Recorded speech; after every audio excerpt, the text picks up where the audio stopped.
Hello friends, I am Aprati. Welcome back to our channel Plants Space. आज हम बात करेंगे पर्सलेन के बारे में। पर्सलेन पोर्चुलाका की तरह यानी कि जो 10 बजिया और नोबची होती है उसी की तरह होता है। इसको कटिंग से इजीली ग्रो कर सकते हैं। सुबह 9 से 10 बजे के आसपास इसमें फूल खिलते हैं और लगभग 12 से 1 बजे के बाद ये फूल बंद हो जाते हैं। तो ये प्लांट हमें एज ए गिफ्ट मिला था, जो कि कुछ गिफ्टेड प्लांट्स हमने आपसे शेयर किए थे, ये वही है। तो इससे अब हम सही से प्लांट्स तैयार करेंगे। ये पॉटिंग मिक्स है, इसमें इस तरफ गोबर की खाद और इस तरफ मिट्टी है, यानी कि लगभग 40% इसमें गोबर की खाद ली है और इसमें 60% यानी 60% इसमें मिट्टी ली है। आप कोई भी पॉटिंग मिक्स इसके लिए तैयार कर सकते हैं, किसी में भी ग्रो हो जाता है। ये एक छोटी सी मिट्टी की प्लेट है जिसमें हम सीड्स ग्रो करते हैं। ड्रेनेज होल है इसमें और छोटा सा पत्थर रख देते हैं जिससे ड्रेनेज सिस्टम अच्छा बनेगा। और ये जो सॉइल हमने तैयार की है ये इसमें भर देते हैं। पोर्चुलाका हो या पर्सलेन हो, इनके लिए आप अपने अनुसार मिट्टी तैयार कर सकते हैं। बस थोड़ा सा खाद ज़रूर मिलाइएगा, इस बात का ध्यान रखिए। तो इसको आप छोटे से छोटे पॉट में ग्रो कर सकते हैं। तो अब इसको हम कटिंग से ग्रो करते हैं। जो प्लांट हमें मिला था वो ऐसा का ऐसा ही आपसे शेयर कर रहे हैं और इसमें से हम कटिंग्स लेंगे, यानी कि एक तरह से मदर प्लांट आप इसको कह सकते हैं।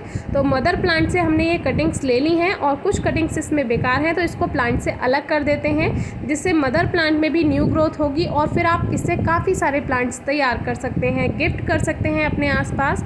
तो इस तरह से ये हमने कुछ कटिंग्स ले ली हैं और इनको इस सॉइल में ऐसे ही लगा देना होता है। इजीली ये चल जाता है, ये सभी ग्रो करना जानते हैं। लेकिन इसके बारे में कुछ बातें हैं जिससे लोग परेशान रहते हैं कि कभी ये फ्लावरिंग नहीं करता है, कभी ये लैगी हो जाता है, यानी ज़्यादा बड़ी इसकी टहनियाँ हो जाती हैं और इसकी पत्तियाँ दूर दूर आने लगती हैं। तो उसके कई कारण होते हैं, जैसे कि अगर पत्तियाँ दूर दूर आ रही हैं और टहनियाँ ज़्यादा लंबी हो गई हैं तो इसका मतलब धूप की कमी है। आप प्लांट को धूप में रखिए, कम से कम इसको 2 से 3 घंटे की धूप ज़रूर दीजिए, ये अच्छे से फ्लावरिंग कर पाएगा। तो देखिए ये कटिंग्स हमने लगा दी हैं सॉइल में और इसमें अच्छे से हम वाटरिंग कर देते हैं। शुरू में आप पानी अच्छे से इसमें दे सकते हैं, बाद में हल्की ही वाटरिंग कीजिए। अगर एक दिन आप इसमें पानी देना भूल भी जाते हैं तो प्लांट पे कोई फ़र्क नहीं पड़ता है, लेकिन हल्की नमी अगर बना के रखेंगे तो आपको अच्छी फ्लावरिंग मिल जाएगी। तो देखिए कुछ दिन में ही कितनी अच्छी ग्रोथ इसमें हो चुकी है और कलियाँ भी आने लगी हैं। लगभग मार्च से ये प्लांट ग्रोथ स्टार्ट कर देता है और सेप्टेम्बर तक जाकर ये आपको फूल देता रहता है। सर्दियों में ये ग्रोथ नहीं करता है और थोड़ा सिकुड़ जाता है, लेकिन आप उसको एक साइड में रख दीजिए। उस पर एक वीडियो हमने शेयर की हुई है पोर्चुलाका प्लांट के ऊपर, तो वो आप डिस्क्रिप्शन बॉक्स में चेक कर सकते हैं कि सर्दियों में इसको कैसे रखना होता है।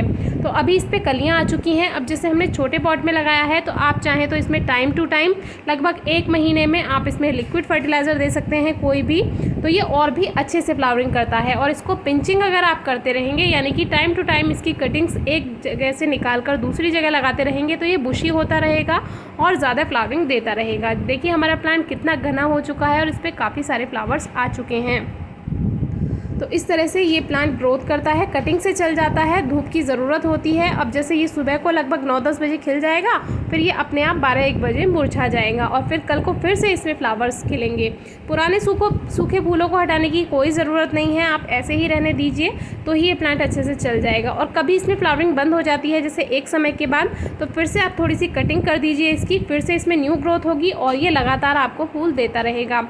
प्लास्टिक की जो बॉटल्स होती हैं वेस्ट, उनमें आप होल्स करके इनको लगा सकते हैं। हैंगिंग बास्केट में आप इसको ग्रो कर सकते हैं। तो जैसे लैगी जो हो जाता है वो तो हमने आपको बताया है कि धूप की कमी की वजह से हो जाता है। और अगर फ्लावर्स नहीं आ रहे हैं, कभी ऐसा होता है, ऐसे क्वेश्चंस आते हैं कि हमारे पोर्चुलाका पर या इस पर्सलेन प्लांट पर फूल नहीं आ रहे हैं, तो उसमें आपको क्या करना है, लगातार 2-3 बार आप प्लांट की पिंचिंग कर दीजिए, उससे न्यू ग्रोथ होगी और फ्लावर्स आएंगे। और थोड़ा सा खाद उसमें डाल दीजिए तो उससे आपके फ्लावर्स आ जाएंगे इस प्लांट में। कि इस प्लांट को सनलाइट की सबसे ज़्यादा रिक्वायरमेंट होती है, फर्टिलाइज़र की कोई खास रिक्वायरमेंट नहीं होती है। आप अपने अकॉर्डिंग दे सकते हैं, कम से कम 30 दिनों में आप दे सकते हैं या लगभग 45 डेज़ में आप दे सकते हैं। और पानी हल्का ही दीजिए, बहुत ज़्यादा पानी नहीं देना है। एक दिन पानी नहीं भी देंगे तो भी चलेगा। फिर भी आपको इस प्लांट को लेकर कोई क्वेरी है, क्वेश्चन है, तो आप कमेंट बॉक्स में पूछिए, हम जल्दी से जल्दी आंसर करने की पूरी कोशिश करेंगे। अगर कभी आपको इसकी पत्तियां सफ़ेद दिखाई दें या पोर्चुलाका की पत्तियां सफ़ेद दिखाई दें तो तुरंत उसको कटिंग कर दीजिए। वो एक तरह की फंगस होती है पत्तियों में, तो आपका प्लांट जो न्यू ग्रोथ करेगा वो सही से करेगा। Thank you.